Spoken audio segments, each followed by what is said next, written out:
If you remember from the Cubist lecture, we ended with a new group of artists who were defining new Cubism. These next few artists continued branching into their own direction, while displaying remnants of their Cubism influence. What we are going to discuss is European art after Cubism. Marc Chagall is an artist who has his roots in symbolism and romanticism. He cannot be easily placed into one movement. Chagall was part of a large Jewish family living in Russia. He enjoyed Russian Jewish folk stories and was committed to his Jewish religion and traditions. He transferred these interests into his early paintings. In 1910, Chagall was in Paris. He surrounded himself with the leaders of the new Cubism, like Guillaume So you could say that Chagall entered the orbit of Guillaume. Chagall experimented with both the colors of the fauves and the special observations of Cubism. This painting was first shown at the De Sturm Gallery in Berlin in 1914. This painting shows homage to four people that Chagall admired. It is titled Homage to Alpenier, made in 1911 and 1912. Written around the heart in the lower corner is Walden Alpenier, and we could see that right down here. And then if you look, Chagall writes his own name in Hebrew and in Roman right at the top center of the canvas. The large colored circle is a motif inspired by his friend Robert Delaunay, who we have already looked at in a previous lecture. In the center, we see his version of Adam and Eve. They start from the same body, and as you see, they are one set of legs and waist. Then the figure splits in two. And the female on the left here is Eve. So we see the same set of legs, the waist, and then we see the figures start to split. On the left is Eve, and if you notice, she's the one that's holding the apple. The symbolism in this image contains biblical meanings along with references to mystical schools of thought of alchemy. For example, when we look at Adam and Eve, the singular part of their body symbolizes their union. As they separate, Chagall symbolizes the male and female differences that become more obvious as they separate. This represents Adam and Eve's fall from grace. We see 901 written on the red part of the arc, symbolizing the notion of time, 901. The figure is arranged in such a way that it could be interpreted as the hands of a clock. Christian and Jewish spirituality are both represented in much of Chagall's work, along with lovers joined together. This painting is titled Paris Through the Window from 1913, and it shows the Roman god of doorways, Janus, in the lower right corner. Janus has two sides, one in blue in shadow and the other in yellow in light, right down here. This symbolizes the double nature of the painting, the romantic and real side of Paris and the dreamlike, more poetic side of Paris. The dream is outside, where we see an upside-down train right over here. Then we see people walking sideways, and then we also see an aviator right up here, and he's falling from a triangle-shaped parachute of kite. The yellow cat with a human head acts as a Cerberus, which is a mythical three-headed dog that guards the underworld, and that would be right in the center lower part of the painting right here. Now, there is no underworld here in this painting, but the cat, along with the window, acts as a barrier between the two realms. The real Paris inside the apartment and a dream Paris outside. We can see how he is incorporating geometric shapes in the sky that may have been inspired by Cubism. Chagall's imaginative works helped to inspire many of the surrealists in the 1920s. From around 1913 to 1920, there was a group of artists who considered themselves to be metaphysical painters. These painters used linear perspective, the forms of Renaissance reality, and recognizable environments, often with figures or singular pieces of sculpture. This group of painters created compositions with strange angles and long shadows to create strange and at times uneasy atmospheres. They wanted to create a mood with their implied meanings. Giorgio de Chirico was part of this group. His work connects romantic fantasy of the 19th century to surrealism of the 20th century. De Chirico was born in Greece. He studied in Athens. His family moved to Munich after his father died. De Chirico was influenced by the writings of Nietzsche, who believed that art expressed deep-rooted reflections of the human psyche. De Chirico strived to create elements of shock, surprise, or elements of the strange. He referred to these aspects in his works as being metaphysical. Metaphysical refers to nature of time and casualty. He especially liked creating a sense of mystery in his work. This painting is titled The Soothsayer Recompense from 1913. De Chirico combines the modern and the ancient in this painting. We see a reclining Ariadne sculpture done in Hellenistic style, and that's right here, right in the center there. There's also a clock on the building above the dark arches, and this would appear to be representative of a different time or ancient time if it weren't for the moving train in the distance, and we can see that right there. The sadness is embedded in the dark shadows, and this represents melancholy of departure. The statue of Ariadne lays in the center alone in solitude, mourning her departed lover Theseus. The open, empty landscape creates a sense of fear and isolation.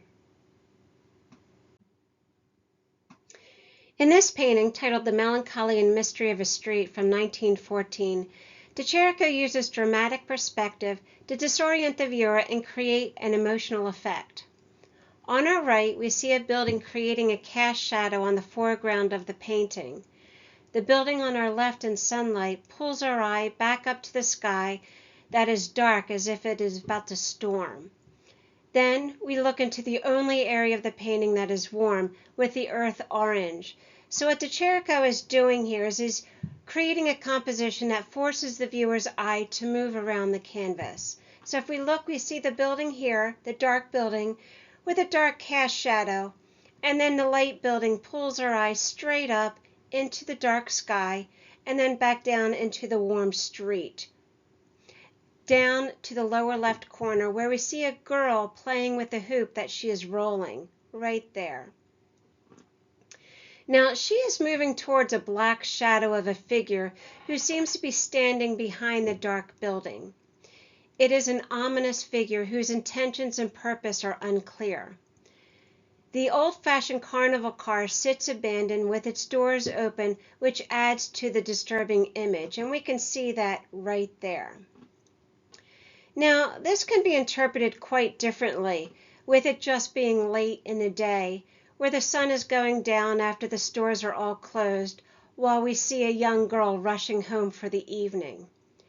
As mentioned before, his painting and dark dreamlike worlds were referred to by de Chirico as metaphysical, which led to the creation of the metaphysical school.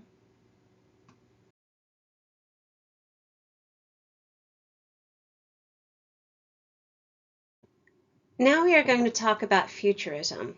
It was the Italian Futurists who used Cubism to serve their political views.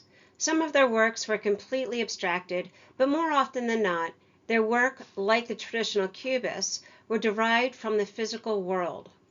Futurism first came about through the writings of Filippo Tommaso Marinetti in 1908. He was a propagandist and poet. The members of Futurism were young, rebellious intellectuals who were tired of Italy stuck in the past of Renaissance and neoclassical art, especially while other countries were breaking out with the many movements happening in art. They believed in expanding Italian industry and territory. These young futurists praised or extolled the beauty of speed and technology. Unlike past movements that were based on, but not entirely on, physical visual techniques of rendering and representation, the Futurist movement began as a pure theory, then turned to action, but there were no correlative visual ties to the work. For example, the Impressionists tried to capture a sense of light, or the Fauves and Neo-Impressionists focused on their use of color. The Futurists applied aspects of other movements into their work, but it was their theory of destroying the past and the concepts of art criticism, destroying concepts of good taste, the Futurist artist harmony, and destroying all traditional subjects like tonal paintings and the traditional nude. It was the rejection that tied them together. Umberto Boccioni was one of the leading artists of the movement. In 1911, Boccioni and fellow artist Carlo Carra visited Paris, where they went to Picasso's studio and met Picasso. During that visit, they learned about analytic cubist painting. We see that influence here in Boccioni's State of Mind 1, The Farewells from 1911. This was the first in a trilogy of paintings from the States of Mind series. Here we can clearly see the influence of analytic cubism, with the broken, dispersed subject matter and with the many curved and angular shapes throughout the composition. We also see the yellow numbers in a stencil-like manner painted onto the train, which is derivative of Braque's painting in The Immigrant. This painting represents a psychological modern view of life. It shows chaotic movement of people being swept away in the residual energy or waves of the train steam that blows into the sky. And we can see that here. We can see the back of the train if you look in the upper right corner. It's smaller, and as it curves and turns the corner, it gets larger as it comes closer to us. And we see the window here and the roof of the train. And then it brings us up to the steam part of the train, and where it blows out this residual steam or vibration.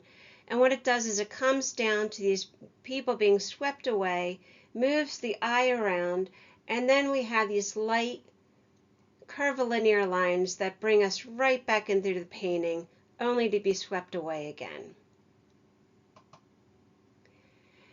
And the atmosphere is shattered with energy. This is about modern machines featuring a locomotive train and how modern machines gave new meaning to the word speed. As mentioned, Carlo Carra was another Futurist artist. This piece is a collage titled Patriotic Celebration from 1914.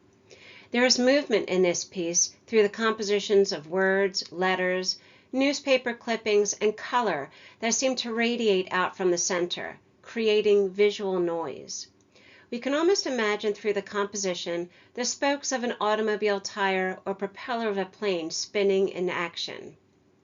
And if we look, we can see in the composition how the arrangement of the clippings in this piece can be seen as a propeller or spokes of a tire.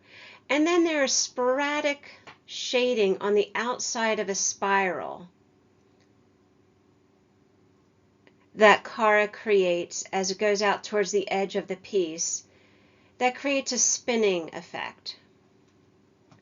Now, these words on newspaper clippings and small representations of the Italian flag are not random, and we can see the flag here. Carra strategically chose these to represent his love for Italy. This next painting by Carra is quite different. It is titled The Drunken Gentleman from 1917. As we know, World War I started in 1914, and just as the war affected so many artists, it also affected Carra. He no longer wanted to do Futurist art. In 1917, he met Chirico and became part of the Metaphysical school. This painting is representative of the change of his mindset. Now, this bronze sculpture by Boccioni, titled Unique Forms of Continuity in Space, is an expression of fluidity and movement. This is a bronze sculpture which was a traditional material used by many sculptors. The missing arms are reminiscent of the ancient Greek victory of Samothrace, but they are the only two aspects that connect it to traditional sculpture. Here, we see a figure that is human-like, appearing to be moving forward. The two pedestals connect the figure to the ground. right there. There is no identifiable face, and as we just noted, there are no arms. Boccioni was inspired to do this piece when he saw a soccer player moving toward a weighted pass. A weighted pass in soccer is when one player passes a soccer ball to a location where the teammate will receive it, not where the teammate is located. There is fluidity in movement and poetry when athletes can read each other's expectation and plays so well. This is what Boccioni was trying to capture in this abstracted piece. Boccioni wanted to capture continuity in motion. Just before World War I, a new group was formed calling themselves the Vorticists. The Vorticists promoted nationalism and at times fascism. Nationalism is devoted to a nation, belief that nations benefit from acting independently rather than collectively, or aspirations of national independence in a country under foreign domination. Fascism is a system of government marked by a totalitarian dictator. Although this war was in support of the interests of Britain and not Italy, the artists of this group wanted to be significant. They wanted not to be passive, but to be active. The Vorticists got their name from an American poet that was living in England by the name of Asa Pound. He co-founded a periodical called Blast. It was subtitled Review of the Great English Vortex. Here we see a cover for Blast by Percy Wyndham, who founded the group. The Vorticists believed that abstraction was the best way to link art and life. This piece shows the use of abstraction in the soldiers, buildings, and weapons to express his political views in support of the war. And if we look, we can see the abstraction of the heads. Here's one figure. There's the head, a shoulder coming down, and the weapons coming out. And then the soldiers go back in space towards the center of the image. And then the abstracted buildings in the background. Now, we're going to move away from Britain and talk about the avant-garde artists in Russia. Russians who could afford to travel became familiar with the different movements and styles happening outside their country. There was a close relationship between Moscow and Paris. Russian ballet, music, theater, and literature were at their heights in the 1880s. During the 1880s, there was a movement in Russia called Mir Iskusstva, meaning world of art, where they mixed aspects of Art Nouveau, ideas of the symbolists, post-impressionists, and the Nabi with influences of Byzantine and Russian painting and traditional decorative arts. The argument over whether Russia should modernize and follow in the same path as Western Europe or stay true to Russian life and historical traditions was under great debate. In 1898, The World of Art was published as a periodical, launching the way for other avant-garde periodicals. Through these periodicals, artists who could not travel learned about other movements such as Fauvism, Cubism, and Futurism. Wealthy Russian art collectors soon started to acquire French art, which also gave Russian artists a way to see and study what was happening outside their country. They could now view works done by artists like Cézanne, Renoir, Gauguin, Matisse, and Picasso. There were two groups of interest at the time. One was the Jack of Diamonds group founded in 1910. It was the name of an exhibition held in Moscow. The group had both artists from outside the country and Russian artists that embraced outside influences. The second group was called the Donkey's Tail, which wanted Russian art to be less influenced by Western European art. The Donkey's Tail wanted to draw on Russian artistic traditions. This painting by Natalia Goncharova, titled Icon Painting Motifs from 1912, is a painting in folk art. We see here some of the influences of symbolist art, art of the Nabi, and Byzantine art. The flattened icons and imagery set a path for future Russian abstract artists. Here is a painting by Kazimir Malevich, Morning in the Village After a Snowstorm, from 1912.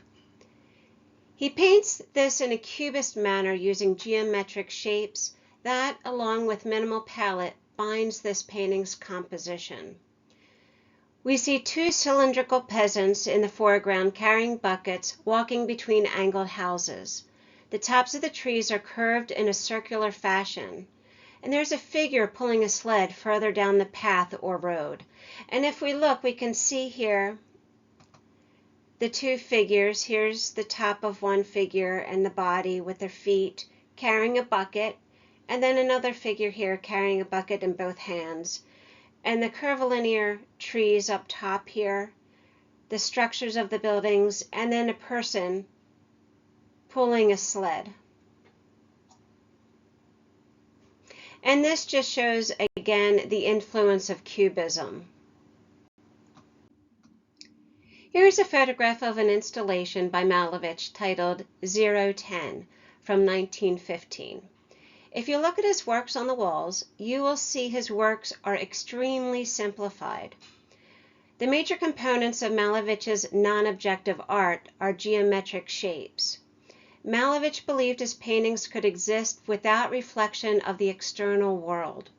Like Kandinsky, Malevich was looking for a spiritual connection with and through his art.